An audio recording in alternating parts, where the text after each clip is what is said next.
Quick thanks to the Tier 5 channel members and patrons: Bob the Dragon, Datamagnet, Sergeant Puma, Cat Crab Lobster, and Duck Machine. Thank you very much for the support. It is much appreciated. Story number 1. So Your Planet is a Wasteland, written by Monkey Underlord. Not for distribution to humans. So, your planet is now a wasteland.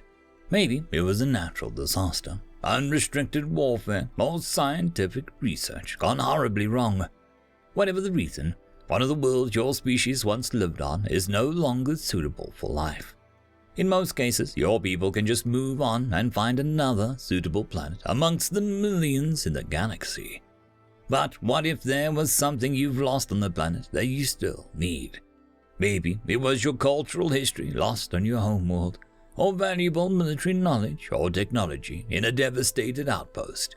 Or maybe the accident that caused the issue yielded valuable scientific knowledge, now inaccessible to you. You find yourself in a dilemma. The planet's uninhabitable, but you just can't leave it behind until you recover what was valuable from it. Of course, you could always equip exploratory teams with the most advanced protective gear and hope that enough of them return so that you can recover a sufficient amount of your lost material. But maybe there is a better way. Maybe you could get someone else to do the dangerous work for you, and do it for free. Here is how you go about it. First, announce to the galaxy at large that there has been a terrible accident and one of your worlds has been rendered inhospitable. Be sure to go into details as to the nature of the incident that was the cause of everything, and also how dangerous to life the planet is now. If the press release or broadcast that you sent this message in, you must also be sure to subtly mention how great the cultural, military, or scientific loss is that you have suffered in this incident, and how there is so much valuable knowledge and or artifacts now lost on the planet. Second, set up a secure quarantine around the planet. At the same time, announce that you are letting no one through, either onto or off of the planet, and that you are doing this for the protection of all. However, when you assign personnel to enforce this quarantine, you do not want to use those who would most strictly enforce it as you would normally expect. Instead, you want the staff enforcement group with those most likely to be lax in the enforcement. Either those willing to turn a blind eye to ships trying to sneak through the cordon, or those willing to take a bribe to not enforce the cordon. It'll depend on your species' culture as to what sort of individual or group you will assign to best meet this requirement. Third, set up a trading post somewhere near the planet, preferably within, near, or the edge of your quarantine cordon. The purpose of this trade post will be to trade with any individuals that violate the quarantine, so you must be able to completely disavow this trading post. Thus, it would be best to allow it to be run by one of the less scrupulous trade species, one that is willing to make a secret arrangement with you to sell any knowledge or artifacts they require from the planet back to you. And finally, wait for the humans. Within the humans, there is a subculture that refers to themselves as stalkers. The name derives from the number of human fictional works. See references Sturgersky and Tarkovsky and GSC. These individuals purposely seek out dangerous and often lethal environments for the purpose of exploration or to recover items of value. Because humans are one of the most resilient species in the galaxy, but also one of the most reckless. These stalkers are ideally suited to be exploring your planet and recovering your lost artifacts and knowledge. However, the fierce independence of humans means that you cannot simply ask them to do this. Instead, entice them with the prospect of danger and potential reward. Give them the sense that they are skirting the rules and entering somewhere forbidden. And finally, give them an opportunity to personally profit from their actions. Congratulations! If you have followed these steps outlined here, within 1 or 2 further decades, these human stalkers will have done all the dangerous work for you, and you will have recovered all that you have inadvertently lost along with your planet. As a final warning, do not let the humans learn that you have tricked them into this. Several species have unfortunately learned that these stalkers are very heavily armed. See the Kalashnikov. End of story.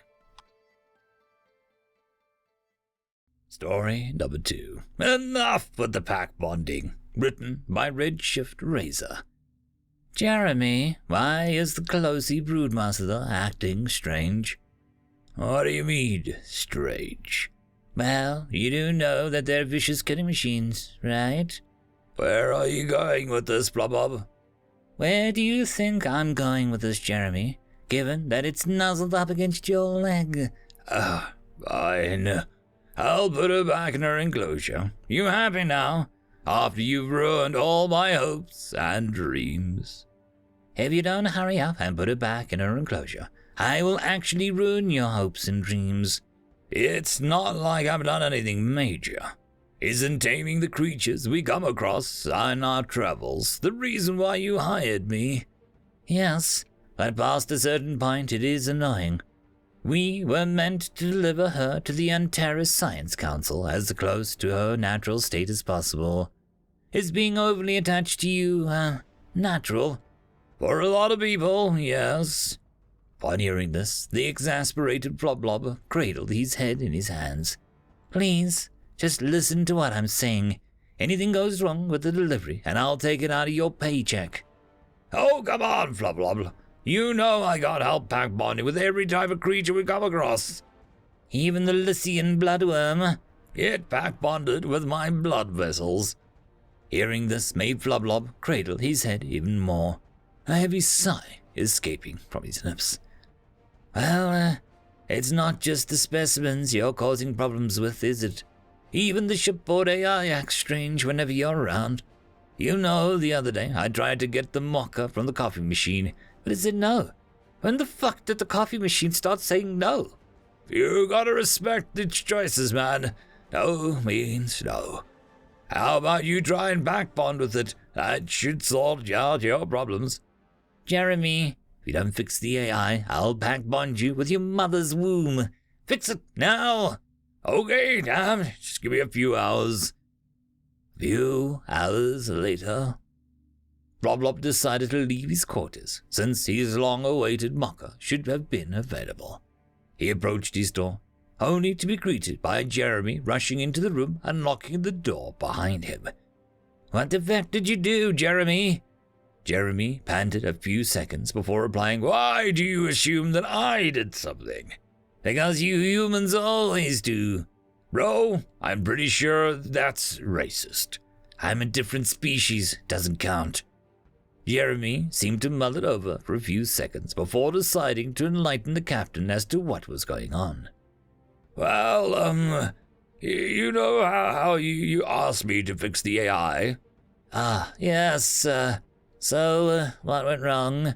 I should let you know that since I pack bonded with the AI, it has begun to feel empathy for others. Jeremy, how is that even possible? Actually, that's a question for later. What's going on right now? Well, now that he's developed empathy for others, he was greatly saddened by seeing the specimens in their enclosures. And? Well, he released all of them. Now the ship's corridors are full of wide assortment of critters, most of them deadly. Blob contemplated the situation for a minute before replying. So, what? Jeremy looked at him, the confusion far too clear in his face. What do you mean, so what, Blob? I don't see the problem. Captain, you're being very confusing right now. Why did I hire you, Jeremy? To help capture a wide variety of creatures for study. And what can you do that helps you with that job? Well, I can back bond with animals. Blob stood up and put his hands on Jeremy's shoulders, making sure to maintain eye contact. Go on then, go out there and back bond to your heart's content. You'll be fine, right? End of chapter. And that, my friends, concludes this video. I hope that you enjoyed.